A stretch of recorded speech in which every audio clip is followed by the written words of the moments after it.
En Nehemías.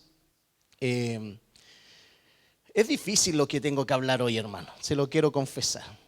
Y yo quisiera que se ponga de pie. Yo quiero orar primero. De verdad que créame que ha sido una lucha durante toda esta semana. Pero también he pensado en lo que uno ha enseñado, hermano. De que el hecho de poner la Biblia como enseñanza sistemática es el versículo que nos tocó. Es lo que estábamos siguiendo. Yo podría, frente a veces circunstancias, dar un salto y omitir ese versículo. Pero ya ahí estamos violando lo que nosotros estamos enseñando, que queremos ser fiel a la palabra, queremos ser fiel al versículo, al pasaje de las Escrituras. Que mi hermano, yo quiero decirle de verdad, con todo lo que yo pueda tratar de transmitirle. No sé de qué manera que usted tenga el sentir que yo tengo, que usted reciba eso. Yo no quiero ofender a nadie. Con lo que vamos a tratar hoy, yo no quiero ofender a nadie. Pero es parte de la enseñanza bíblica. Que por eso quiero orar para que Dios nos haga ver su palabra, nos haga verlo a Él. Y no me vea usted a mí, no me vea a mí que es que yo soy el que está diciendo esto. Es Dios. Y que estas cosas necesitamos oírlas. De verdad, estas cosas necesitamos escucharlas. Porque a veces ha pasado tanto tiempo que no hemos descubierto lo que Pablo le dice ahí a los Corintios en su segunda carta. Examínense si Cristo es el Señor de sus vidas y el Señor de la iglesia. Y eso es una constante de la vida cristiana. Que yo en ese sentido quiero invitarle a orar, que usted pueda decirle ahí al Señor, Señor, yo no sé qué va a decir el hermano. No sé qué tú has tratado con él a través del pasaje bíblico durante toda esta semana. Pero lo que tú tengas que decir, también yo quiero ser persuadido por tu palabra. Yo quiero ser enseñable por tu palabra. Yo quiero tener un corazón enseñable, una vida enseñable. Porque yo quiero aprender de ti. Yo quiero conocer lo que tu palabra tiene que decirnos. Y esa es mi oración en esta mañana. Padre bueno, nosotros en esta mañana como congregación, como iglesia, queremos de manera reverente, como lo hemos hecho desde el principio, desde que nuestro hermano comenzó este culto para ti, con reverencia, Señor, a tu nombre, seguir adorándote, porque, Señor, oír tu palabra es un acto de adoración. Oír tu palabra con sencillez, oír tu palabra sin prejuicios, oír tu palabra, Señor, con el corazón abierto a ser enseñado, es un acto de adoración. Porque así como tu palabra nos invita a ser enseñables y a adorarte a ti, también podemos resistirte, también podemos contristar al Espíritu, también podemos resistir al Espíritu. Cuando endurecemos el corazón, cuando no tenemos la disposición a oír, a analizar, a discernir lo que tu palabra nos enseña.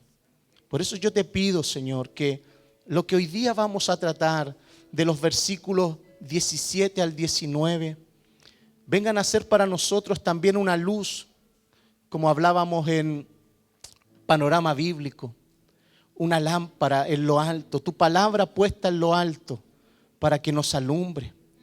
Porque cuando tu palabra viene a alumbrarnos, nos muestra los errores, nos muestra los desaciertos, pero no solo para señalar qué cosas hemos errado, sino que, como decíamos en la clase, también la luz viene para mostrarnos lo que podemos y debemos tomar de tu enseñanza. No solo ser aquel que nos veamos señalados por el error, por el pecado, sino que también que podamos ver que tu luz, tu palabra que es luz, viene a alumbrar nuestro caminar para que tomemos toda dádiva y todo don perfecto que proviene de ti, Señor. Por eso permítenos como congregación tener un corazón dispuesto siempre a tu palabra, siempre, Señor. Aunque eso muchas veces tenga que martillar y tenga que allí esculpir mi corazón y esculpir mi vida para que tú saques lo que hay que sacar, pero también para que tú puedas poner lo que es necesario poner en nosotros. Gracias, Señor, te damos en el nombre de Jesús. Amén y amén. Bueno, hermanos, quédese allí. Vamos a leer estos dos versículos. Estábamos terminando ya el capítulo 6. Quedamos en el tercer punto. Y yo quiero invitarle a leer el versículo 17 al 19. Dice: también en aquellos días se enviaban muchas cartas de los nobles de Judá a Tobías, y de Tobías venían cartas a ellos. Porque muchos en Judá estaban unidos a él bajo juramento, porque él era yerno de Secanías, hijo de Ara, y su hijo Johanán se había casado con la hija de Mesulam, hijo de Berequías. Además, hablaban de sus buenas obras en mi presencia, y a él le informaban de mis palabras. Y Tobías me enviaba cartas para atemorizarme. Puede tomar su asiento.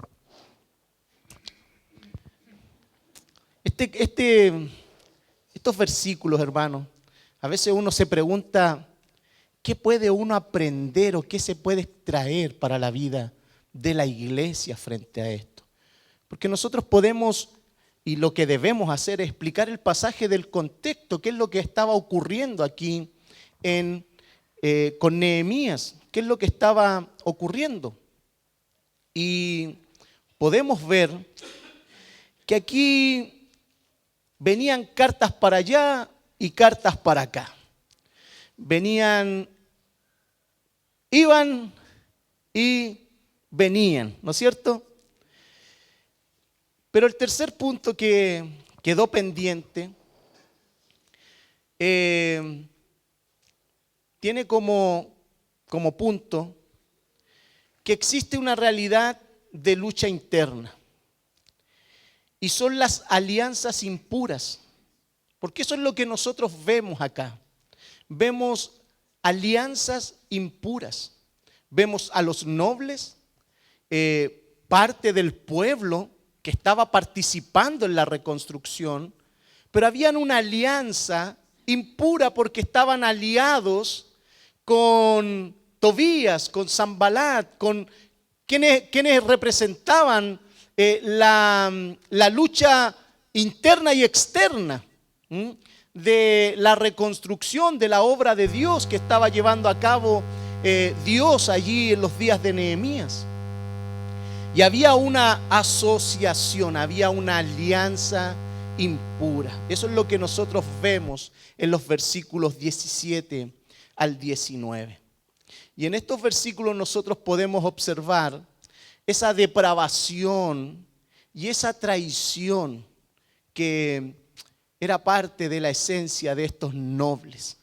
Había una depravación y una traición. Y observamos cómo los nobles de Judá, que eran parte del pueblo del pacto de Dios, estaban unidos por lazos matrimoniales, estaban unidos por lazos económicos con Tobías. Y sin duda, entre todo lo que nosotros hemos podido ver desde el capítulo 1 al capítulo 6, Tobías era un enemigo de la obra del Señor, era un enemigo, era alguien que no se había disfrazado ni sus intenciones ni su finalidad de entorpecer la reconstrucción.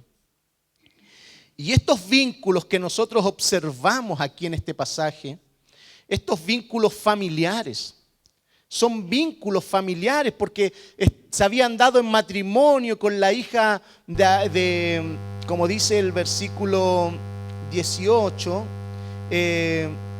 estaban unidos bajo juramento, porque él era yerno de Secanías, hijo de Ara, y su hijo Johanán se había casado con la hija de Mesulam. Ya había un parentesco familiar y esas uniones, esas alianzas vinieron a ser impuras, por lo que vamos a señalar a medida que avanzamos. Porque estos vínculos familiares, sin duda, hermanos, provocaban conflictos de intereses en los nobles. Nobles que debían apoyar la reconstrucción, nobles que debían apoyar la obra de Dios. Pero habían conflictos de intereses económicos, familiares, todo lo que se da en ese marco de alianza.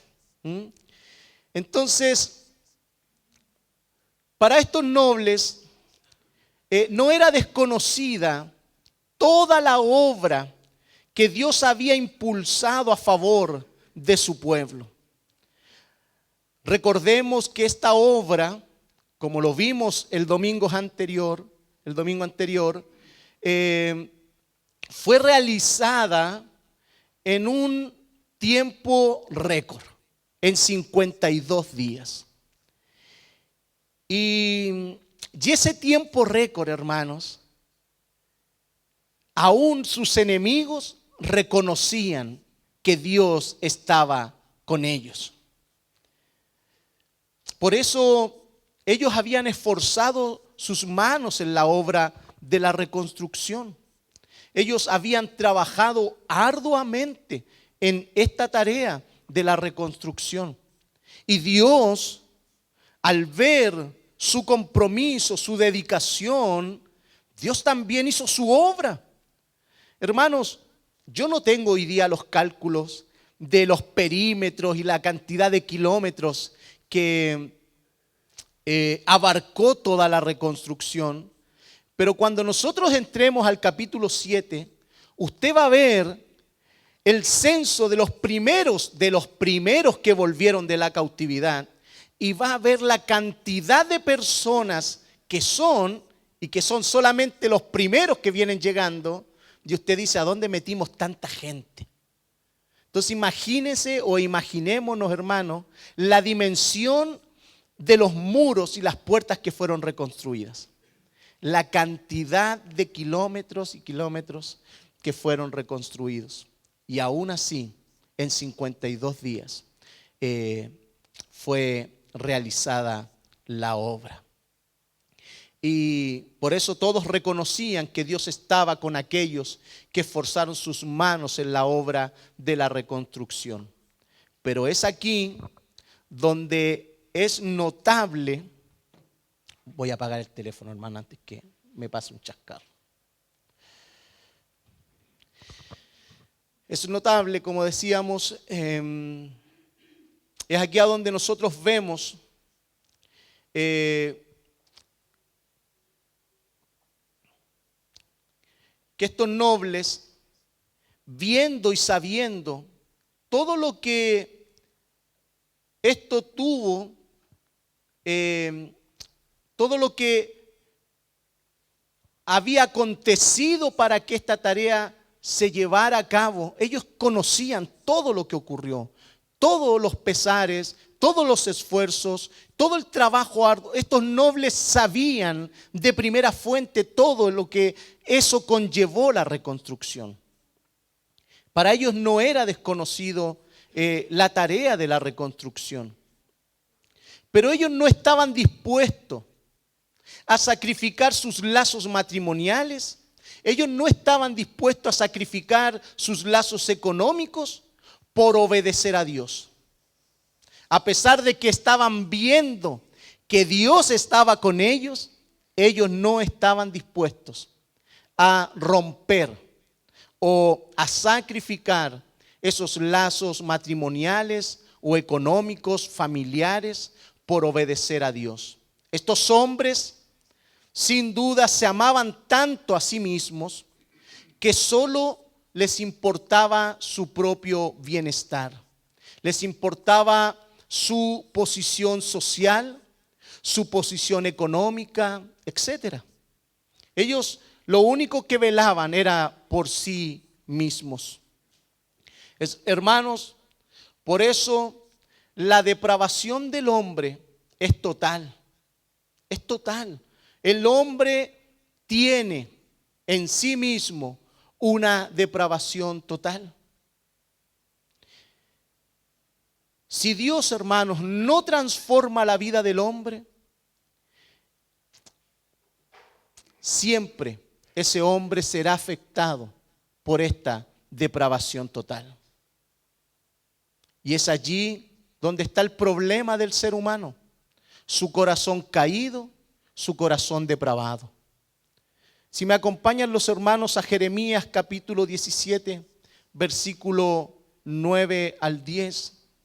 Dice, el corazón humano es lo más engañoso que hay y extremadamente perverso. ¿Quién realmente sabe qué tan malo es? Pero yo, el Señor, investigo los corazones y examino las intenciones secretas, y a todos les doy la debida recompensa según lo merecen sus acciones. Hermanos, la nación de Israel vio, palpó en primera persona la bondad, la salvación de Dios, la instrucción de Dios desde el momento en que Dios los sacó de Egipto. Pero lamentablemente, hermanos, Egipto nunca salió del corazón de ellos. Aún ante las grandes hazañas, aún contemplando las grandes obras de Dios hechas en el desierto, este pueblo le dio la espalda a Dios. Por eso el libro de Hebreos, hermanos, nos recuerda el día de la provocación en el desierto. Ahí en Hebreos capítulo 3, versículo 8. Ese texto simboliza la incredulidad, simboliza la desobediencia, pero también simboliza el endurecimiento del corazón. Por esa razón, hermanos, el autor de Hebreos utiliza este evento histórico para exhortar a los cristianos a no endurecer sus corazones por la incredulidad, instando siempre a la fidelidad y a la obediencia constante a Dios. Hermanos, los lazos pueden ser muy hermosos, los lazos son muy necesarios, pero también los lazos y las uniones pueden ser muy destructivas. Queridos hermanos, el punto clave, el punto aplicable a nuestras vidas como iglesia, de lo que nosotros podemos observar en este relato de Nehemías,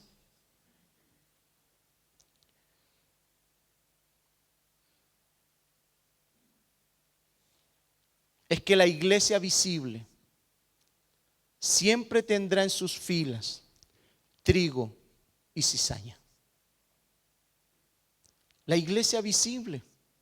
Hermanos, hoy día,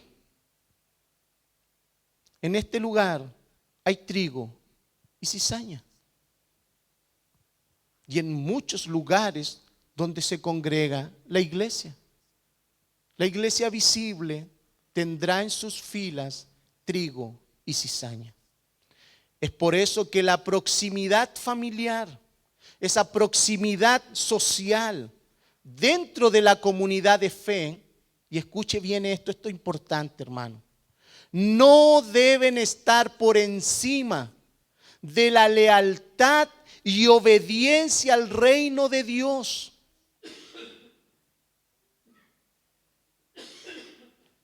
Por eso le decía yo que esto es importante saberlo. ¿Y por qué le digo que esto es, de alguna manera, era difícil y me es difícil hablar de estas cosas? Porque para nadie le es desconocido que aquí hay mucha familia, hermano. Pero los lazos familiares, los lazos de amistades, no pueden estar por encima de la lealtad y la obediencia al reino de Dios. No pueden, hermanos. Aquí en el pasaje, estos nobles le dieron la espalda a Dios y le dieron la espalda a sus compatriotas, aquellos que sacrificaron tiempo, familia, trabajo, dedicación en la reconstrucción, por salvar sus propios intereses, su propio bienestar, por estar bien con la familia, por estar bien con el suegro, con la suegra, con el yerno, con la yerna. Porque esos eran los lazos que unía a estos nobles.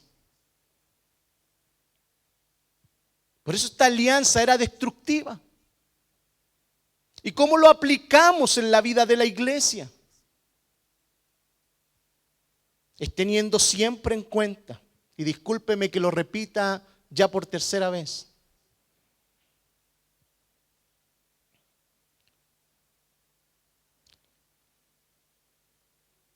la proximidad familiar, la proximidad social, dentro de la comunidad de fe, dentro de la iglesia del Señor, no deben estar por encima de la lealtad y obediencia al reino de Dios. Hermanos, la obra y la palabra de Dios no pueden ser transables. No pueden ser negociables por intereses personales o por intereses familiares o por intereses de amistades sociales. Es que me cae bien, es mi amigo, es que es mi familia, que es mi tío, es que es mi suegro, es que es mi suegra. No, hermanos, esta es la iglesia del Señor y todos somos hermanos. Aquí no existen familias que no sea la única familia del Dios viviente. Y en eso debe verse reflejado en cómo caminamos. Porque usted me puede decir y yo puedo decir amén. Pero cómo actuamos debe verse reflejado con ese mismo amén.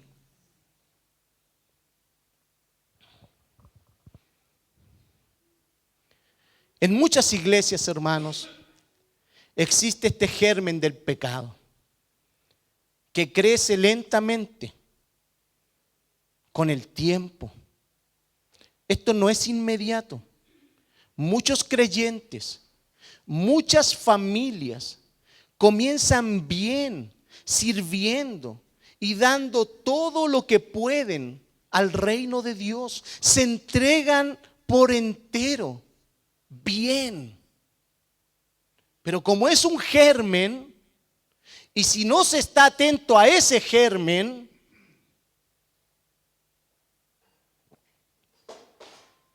suele ocurrir que se comienza a engendrar en las personas el sentido de pertenencia, el sentido de propiedad, provocando en el corazón una distorsión de roles que los lleva muchas veces al punto de convencerlos que son ellos los que gobiernan la iglesia, como si fuera un patrimonio familiar, como si fuera un patrimonio heredable, como si fuera algo intransferible, olvidando que es Dios quien sí verdaderamente es el dueño y Señor de la iglesia. Y como dije al inicio, esto es muy común verlo, hermano. Es muy común. Porque como decía al principio, se comienza bien. ¿Quién puede desconocer que en muchos lugares Dios llama a un grupo familiar?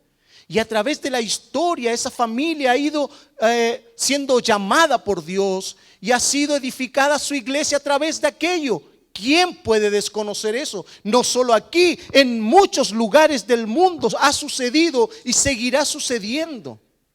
El asunto es que debemos tener cuidado de no ser infectados con el germen de la pertenencia. Esto es mío, esto lo he edificado yo, ha sido mi sacrificio, ha sido mi esfuerzo, han sido los años que yo he dado.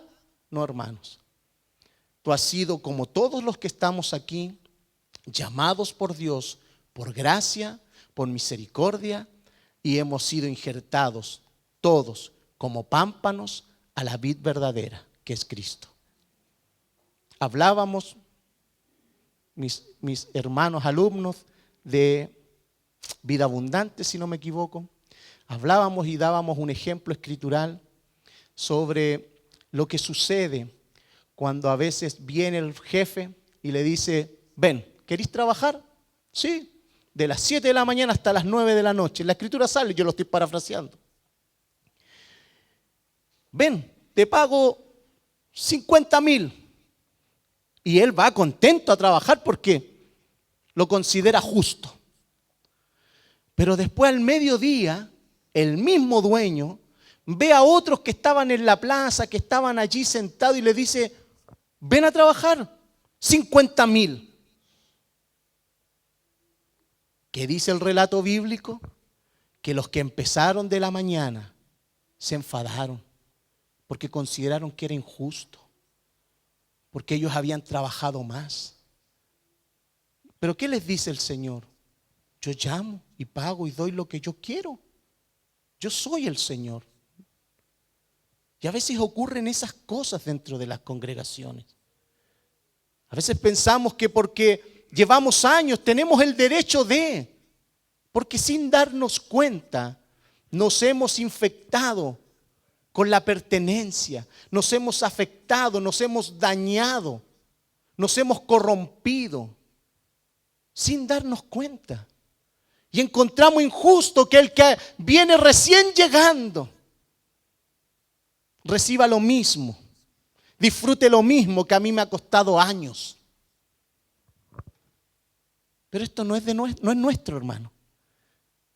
La iglesia del Señor no es nuestra, es del Señor.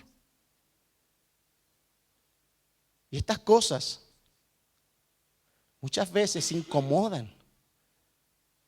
Por eso yo le decía al inicio y orábamos: yo no quiero ofender a nadie, pero son verdades bíblicas, principios bíblicos que no deben ser olvidados. Porque estos principios nos ayudan a levantar la palabra en alto para que esta que es luz, que es lámpara, nos siga alumbrando para nuestro caminar, sea la lumbrera de esta iglesia. Yo no quiero referirme a la iglesia de la esquina, de la otra esquina, lo que hacen o no hacen, lo que hacen bien, lo que hacen mal. Hermanos, somos esta iglesia la que debe velar que andemos conforme a las enseñanzas de la palabra del Señor. Allá en la esquina habrá otro que tendrá que dar cuenta. Y allá en la otra esquina habrá otro que tendrá que dar cuenta. Pero nosotros tendremos que dar cuenta de esta iglesia. Y yo quiero dar una buena cuenta. Y si esa buena cuenta significa que usted no me quiera mucho, que me mire con un ojo medio turnio, hermano, yo te amo tanto que por eso lo seguiré haciendo. Porque también amo tanto a Dios que yo quiero que Él el día, en su día señalado, me diga: ven, ven, buen siervo. Porque estos no son mis intereses.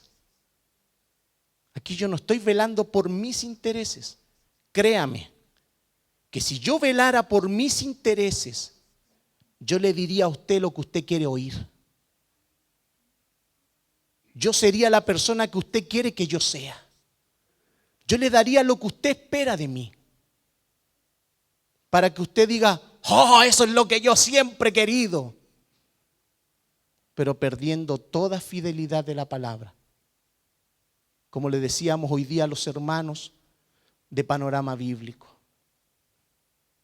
Podemos usar bien la Biblia, como también podemos usar mal la Biblia. Y nosotros estamos llamados a aprender a usar bien la palabra del Señor.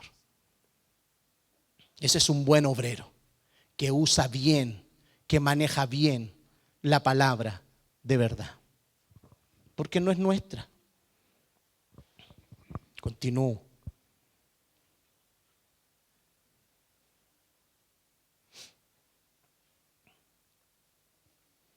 Como dijimos, es Dios. Él sí es el verdadero dueño y Señor de la iglesia. Y esto es muy común verlo. Por eso no debe la iglesia, no debe sus líderes. Y mi hermano, mire, quiero que usted preste atención al orden que yo se lo estoy nombrando. Es por eso que la iglesia no debe, sus líderes no deben. ¿Sabe quién cuida la iglesia? No son sus líderes, es la iglesia.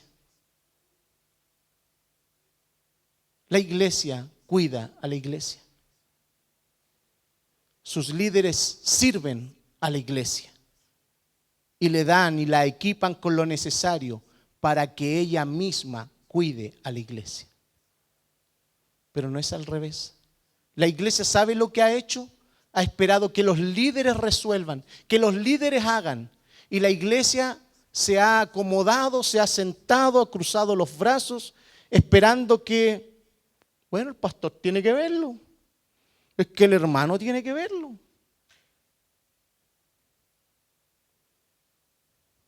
Cuando la palabra del Señor dice a la iglesia que debe cuidar la palabra, la iglesia es la que debe velar que en esta iglesia se enseñe la palabra.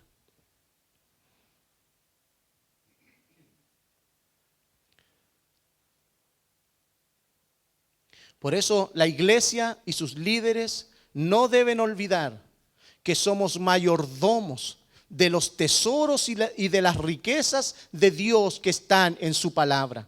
No somos sus dueños, no somos sus señores, porque tal conducta viene a ser una usurpación al gobierno, viene a ser una usurpación al señorío de Cristo dentro de su iglesia.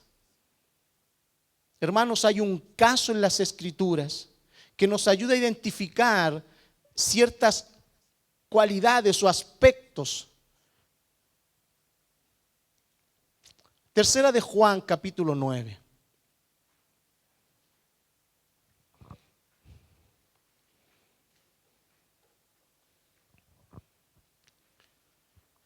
Aquí Juan nos dice lo siguiente: le escribí a la iglesia acerca de esto,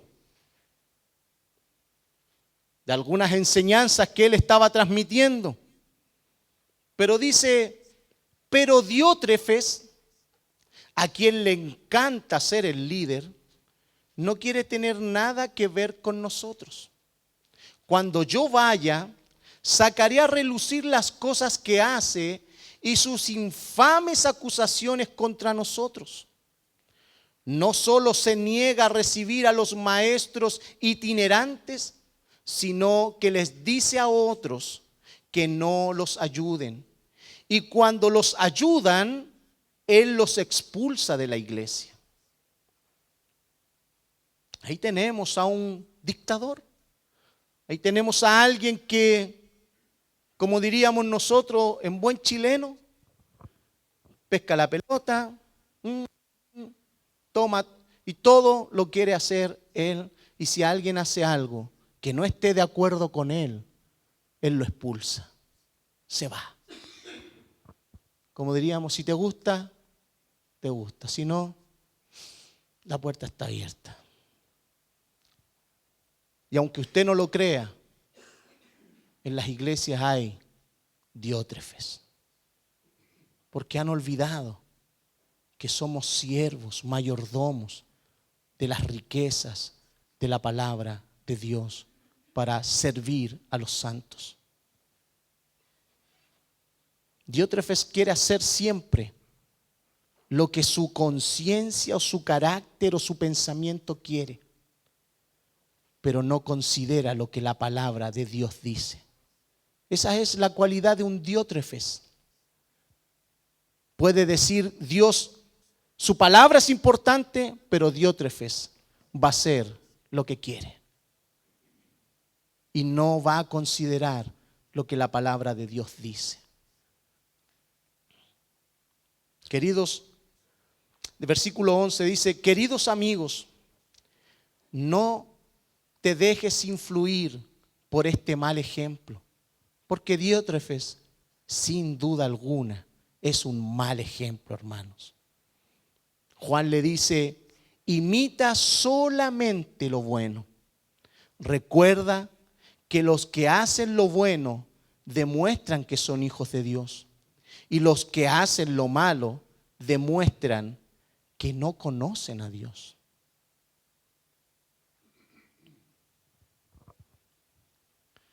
También, hermanos,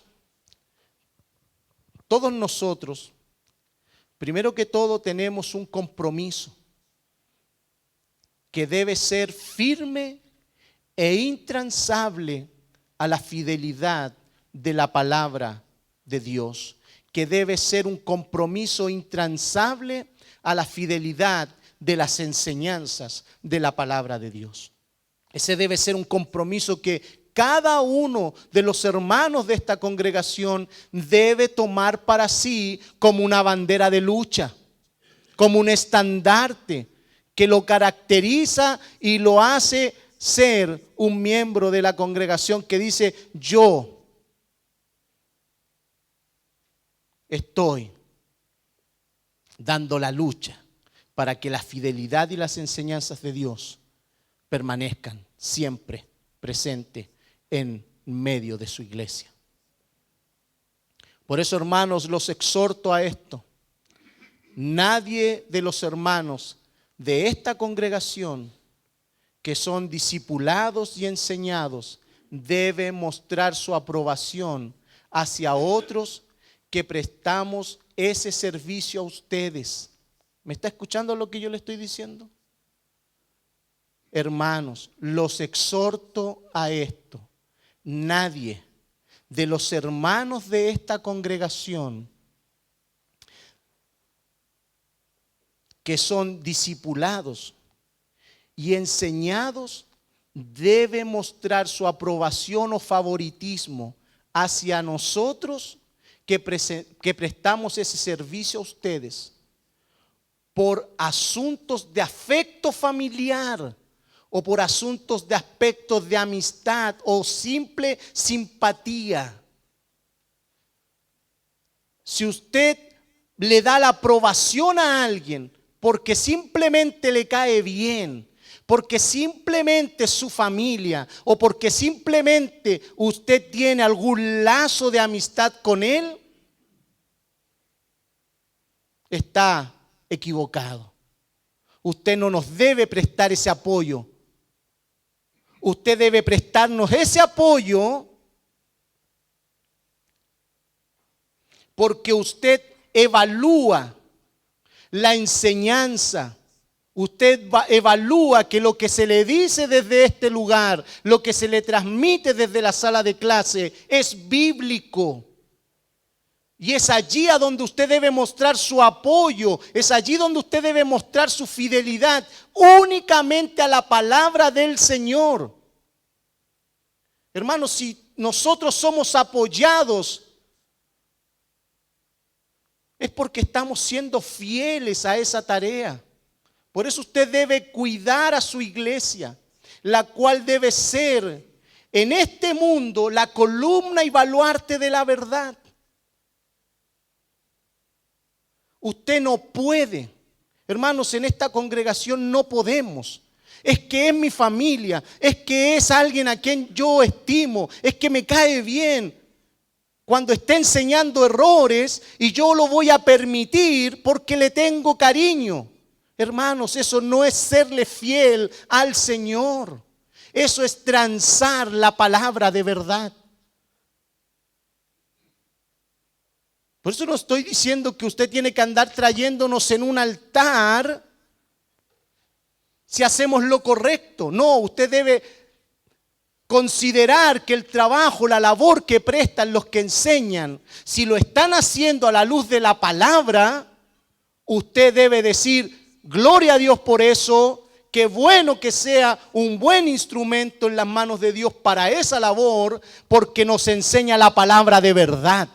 Sea la palabra de Dios veraz, sea su nombre bendito en medio de la iglesia. Recuerde que lo que yo le decía el domingo pasado, y hermano, créame que yo tuve una semana para pensar muchas cosas. Y yo decía, Señor, tú nos hablas antes de tiempo. Porque se puede levantar cualquiera a decir cualquier cosa. Y nosotros debemos considerar que lo que puedan decirnos, sea de aquí, sea de allí, sea de cualquier lugar, hermano, si se contradice con lo que hemos aprendido, no viene de parte de Dios. Ni siquiera debemos darle lugar, podría ser acomodando para ver, para que seamos como los prisioneros. Nunca quedar mal con nadie. No, hermano. Hay cosas que no son transables. Y eso lo único que lo determina es que sea de la palabra de Dios. Si hay argumentos y hay algo que la palabra de Dios y usted quiere decirlo, usted tiene la libertad de hacerlo. Usted diga, hermano, ¿sabes qué? Yo creo que hay que considerar ciertas enseñanzas porque a la luz de la palabra yo he entendido esto. A lo mejor habría que revisarlo. Y uno tendría que decirle, a ver tus argumentos, veámoslo. Pero si usted viene y dice, es que hermano, es que sabe qué, es que yo pienso, yo creo que debiese ser así, sin ningún argumento bíblico, hermanos, ¿de qué sirve? Usted quiere imponer su pensamiento, usted quiere imponer su ideal. Y en eso no podemos transar. Y si eso a usted le molesta, qué pena. Pero nosotros estamos llamados, como dice la Escritura, a llevar cautivo todo pensamiento a los pies de Cristo, a los pies de su palabra.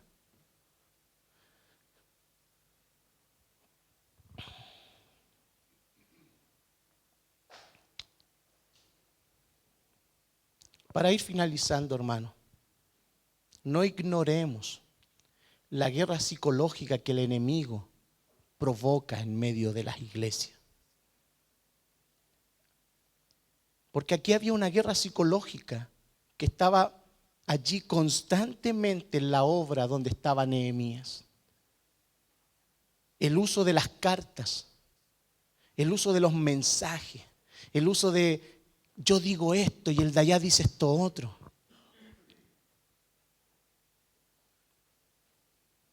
¿Sabe lo que querían provocar esas cartas en los días de Nehemías?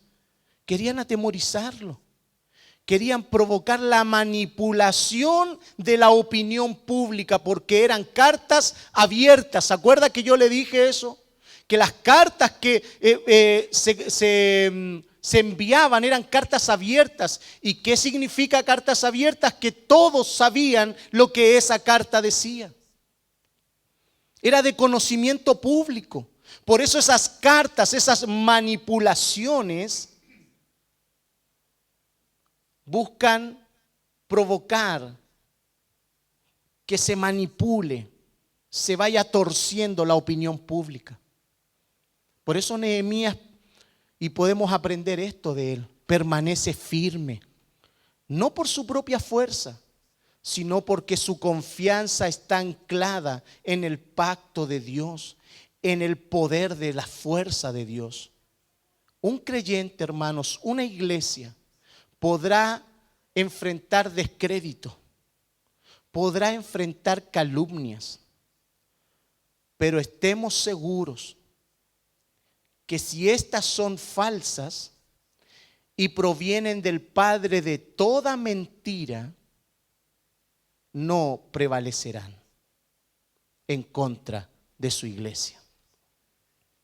Hermanos, así como nos alienta Pablo, mayor es el que está en nosotros que el que está en el mundo. Esta es una verdad bíblica, la cual la podemos encontrar en 1 de Juan 4:4. Y esta nos asegura a todos los creyentes que el Espíritu Santo que mora en nosotros es más poderoso que cualquier fuerza, que cualquier tentación, que cualquier maldad que haya en el mundo. Esta promesa fortalece la fe ante los miedos, ante las dificultades. Fortalece la fe ante los problemas familiares y aún ante los problemas congregacionales. Porque en el paquete de la salvación, hermanos, oiga, si hoy día en la clase vimos altas cosas que hoy día estamos hablando, viene incluido el que usted va a tener problema con su hermano y que va a tener que soportarlo, va a tener que amarlo. Como decía la hermana, es que ya está más arriba de mis posibilidades. Soporta. Ese es el evangelio. Eso es el evangelio. Hermanos, si el evangelio siempre sería llevarnos bien con los que nos tratan bien, qué fácil sería el evangelio, por hermano. El evangelio tiene su fuerza y su poder en la debilidad de nosotros pecadores, porque la gracia de Dios se hace más fuerte. Porque eso me permite a mí amarlo a usted cuando usted no me ama.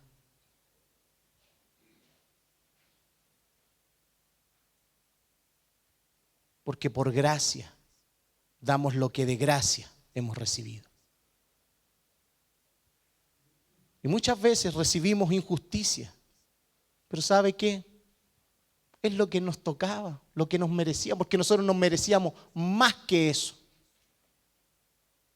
Si todo lo que recibimos, aún de malo que es, aún de ofensivo que es, no se compara con lo que realmente Dios nos debía haber dado por nuestro pecado y por nuestra rebelión. Aún sigue siendo, aún eso malo, aún eso injusto, sigue siendo un manjar de parte de Dios. Sigue siendo su gracia, aunque usted considere que es injusto, pero sigue siendo gracia. Porque si Dios en su justicia nos diera lo que realmente merecemos, lo que vivimos hoy no es nada comparado con lo que merecemos. Que aún lo malo, hermanos, sigue siendo la gracia y la misericordia de Dios para nuestras vidas, hermanos. Por eso, hermanos, levantemos en alto el nombre de Cristo como una iglesia, porque en este mundo somos columna y baluarte de su verdad, como dice 1 de Timoteo 3:15. Levantemos en alto. Conclusión de lo que hoy les he compartido y de lo que les compartí el domingo anterior. Solo 3 preguntas con una aplicación cristocéntrica. Hermanos, Nehemías prefigura a Cristo, porque Cristo es el verdadero constructor.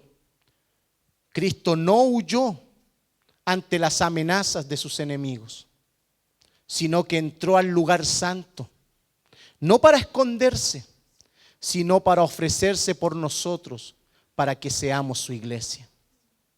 Pregunta 1, a modo de examen. ¿Estamos filtrando los consejos que recibimos a través de las Escrituras?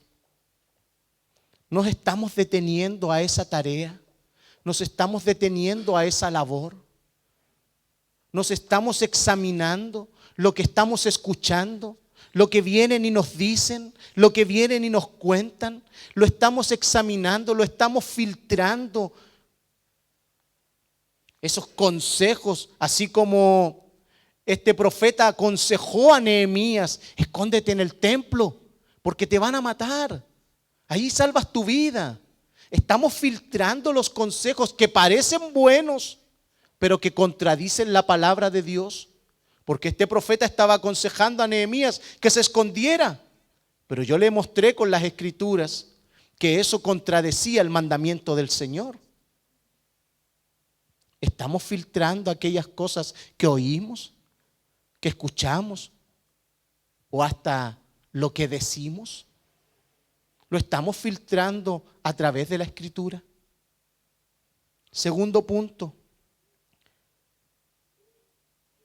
Tenemos la confianza, tenemos la certeza de que reconozcamos la mano de Dios en nuestros logros, o nos robamos la gloria de Dios. Tenemos la certeza, la convicción de que estamos reconociendo al Señor en nuestros caminos, o nos estamos robando su gloria. Creemos que todo es mérito nuestro. Creemos que es algo que nosotros nos merecemos, que es mi esfuerzo, es mi sacrificio, y no le hemos dado la gloria a Dios. Y por último, hermano, nos encontramos vigilando. Estamos alerta como iglesia. ¿Estás alerta? ¿Estamos alerta como creyentes? Nuestras alianzas terrenales están comprometiendo nuestra fidelidad al Señor en cómo vivimos y cómo aplicamos su palabra a nuestras vidas. ¿Estamos evaluando eso en nuestro vivir congregacional, en nuestro vivir personal? ¿Estamos nosotros evaluando si estamos comprometiendo nuestra fidelidad al Señor? ¿Estamos haciendo la vista gorda para no tener problemas? Déjenme aquí el hermano del humilde rincón atrás.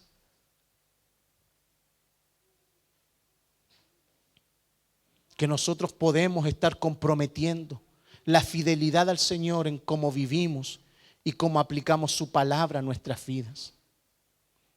Cada vez que somos expuestos a su palabra, hermanos, debemos preguntarnos si lo que estamos escuchando, si lo que estamos aprendiendo está penetrando nuestra mente, está traspasando nuestro corazón, para así poder esforzarnos en la aplicación, primeramente a nosotros mismos de manera personal, pero también en la aplicación de manera general, de manera congregacional.